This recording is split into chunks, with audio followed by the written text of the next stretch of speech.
Hello grade 12 and welcome to our fifth lesson on the Doppler effect in light. I was awesomely surprised by the number of correct versions that was sent to me the past couple of days by grade 12 learners that attempted this sum.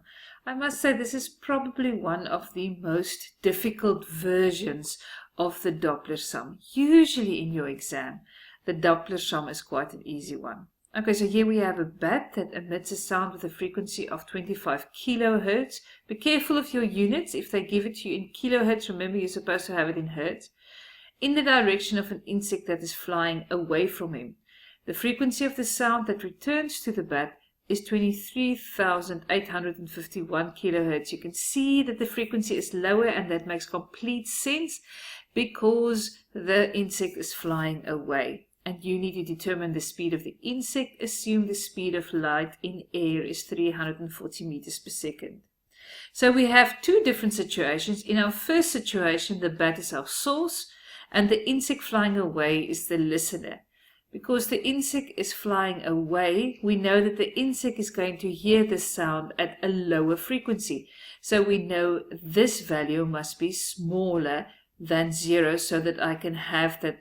When I multiply it by this factor, with the frequency of the source, the frequency of the source must be lower than the frequency of the frequency of the listener must be lower than the frequency of the source. So the frequency of the source times a number smaller than 1 will give me the frequency of the listener. The source is standing still, so I know this value is going to become 0. And because it needs to decrease, I need to multiply with a fraction smaller than 1, and therefore I know I'm going to have v minus the velocity of the insect over 400 times over 340 times the frequency of the source is going to be my frequency of my listener. Frequency of the velocity of the insect as well as the frequency of the listener is unknown, so I can't solve this equation. I'm just going to leave it as is. Then in my second situation, when the sound is being reflected, the sound now comes from the insect.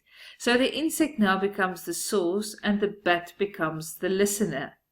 So if I want to calculate the frequency of the listener, I now have that the speed of the listener in the second example is 0 and the frequency of the source, because it's the same sound that is reflected, is going to be the same as the frequency of the listener in situation 1. So instead of Fs here, I'm going to have that entire equation. So let's see how that looks. So they told me the frequency that the bat hears right at the end, so that's the frequency of the listener, is 23,851. Then I have my velocity of my listener is 0. So on top I only have the 340. And I know that this whole thing must decrease. So I know over here I'm going to have my speed of light plus the speed of the insect, so that this whole number is smaller than 1, so that I know that this initial frequency of the source is going to be multiplied by a factor that is smaller than 1. And then this frequency of the source is just my previous frequency of my listener. Why? Because it's that sound that is reflecting. So I've got, it arrives being the frequency that the listener, that the insect is going to hear, and then it's reflected from the insect going back to the bat. Okay, the 340 cancel on both sides so that my equation simplifies like this. And now I can multiply both sides by 340 plus v insect. There you go. So I don't have that at the bottom at this side anymore. Then I multiply in the two brackets. I get these numbers. Simplify, and finally I end with the speed of the insect is equal to 8 meters per second. Very well done for all of you that got that right. Okay. Now we're going to look at another application of the Doppler effect. Now, in sound, we know that frequency is associated with pitch. The higher the pitch, the higher the frequency. The lower the pitch, the lower the frequency. As soon as you get to light, frequency is associated with color. And the smaller your wavelength and the higher your frequency, the more to the blue side the light will be. And as the light moves from violet to red over here has got long wavelengths and therefore a lower frequency. Now, how can you remember that? There is different analogies, and I will speak to two of them. This is one that you can remember. A mother in a red dress walking with a son in a blue outfit. What does this have to do with light? Absolutely nothing. This is just a way, a tag for your brain to remember this. Now, the sun, which is a boy and therefore blue, very stereotyping, is giving short steps. So that associates with a short wavelength that he has. The mother has much longer steps than he does, so she is associated with a long wavelength.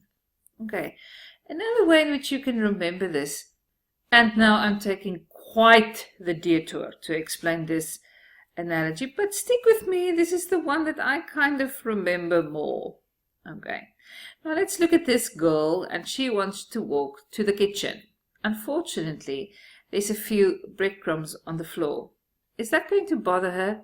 Not at all. Without even thinking about it, she's just going to walk right over these breadcrumbs. So these small things in her path is not going to bother her because she gives quite big steps. But it is going to bother this guy, which is an ant, because he can't just go over them. He has to find a way around them because they are too big.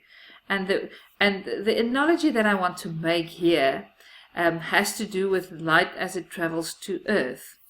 Let's say the girl with the long steps, or the long steps that she can give, is red light.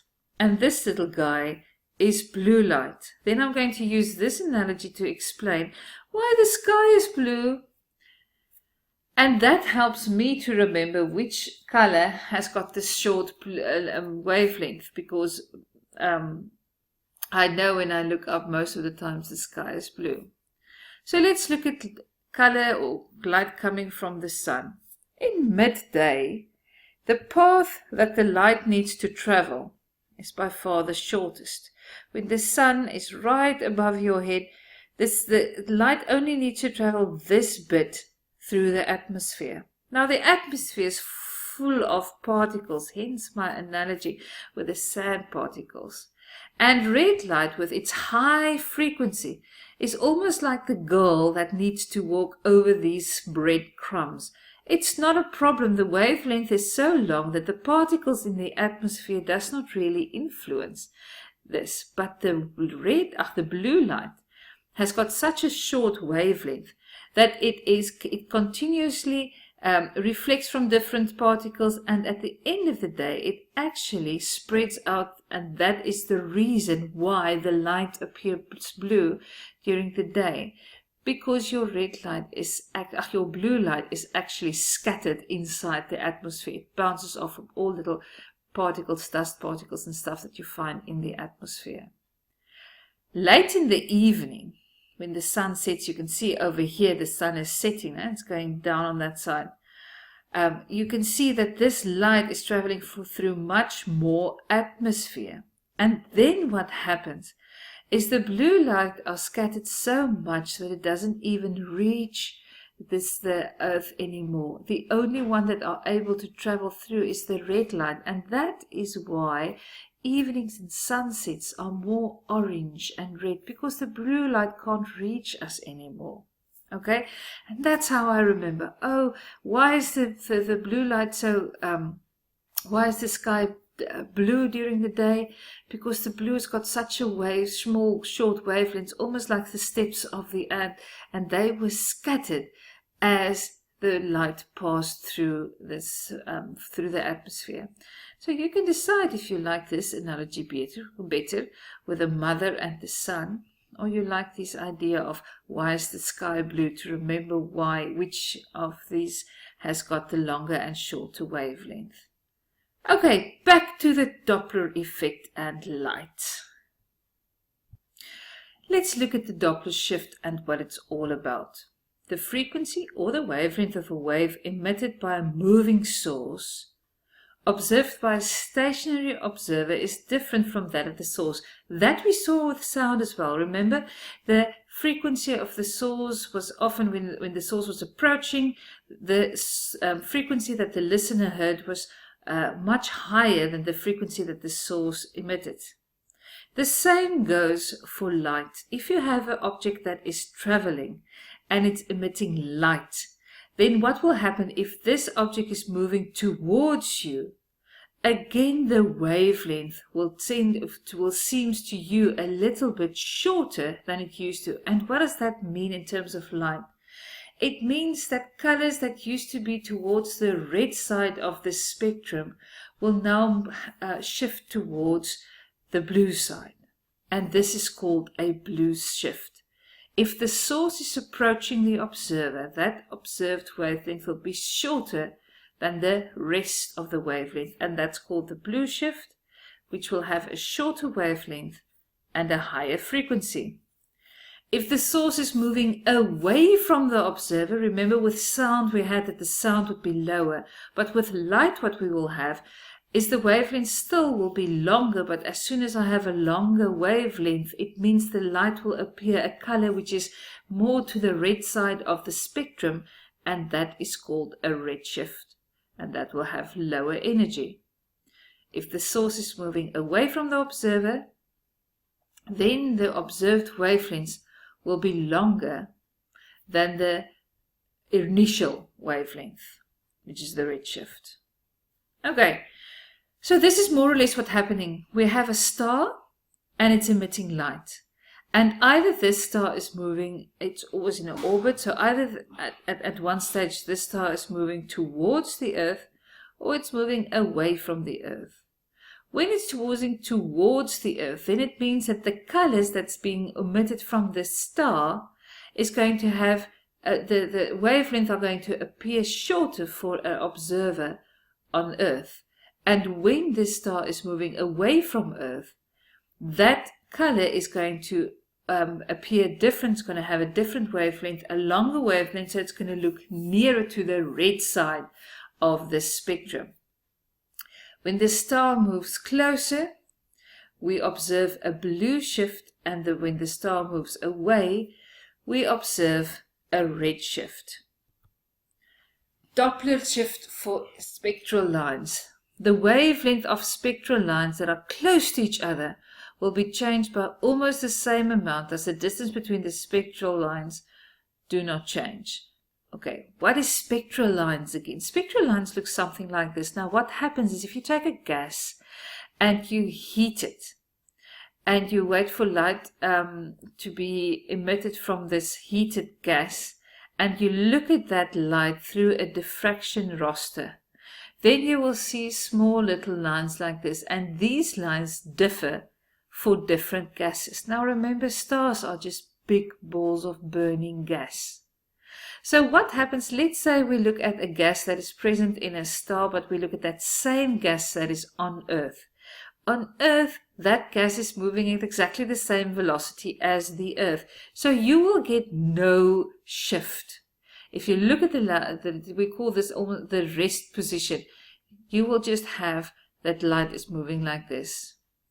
But now let's say you are looking at light that is coming from a star that is moving away from the planet. Then all of a sudden, instead of having your lines right here, can you see these lines are shifted slightly more to that side, very, very slightly. And this is called a red shift. So we know that in this gas that emitted this spectrum, or this spectrum that was observed on Earth, then it wasn't really emitted, that was the spectrum that was observed. This object is moving away from Earth. There you can see this one is actually moving at a greater velocity.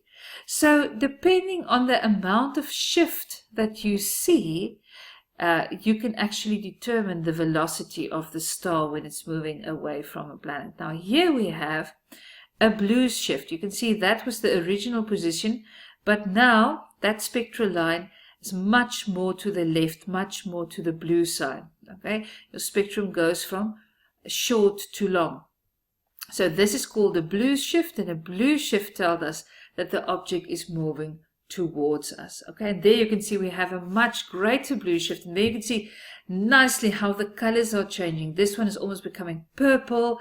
That greenish color is now a more of a blue over here, and you can see this reddish color becomes now more of an orange. Okay, because it shifts to that side of the spectrum. Now, as far as this is concerned, this is something that you must check in your exam.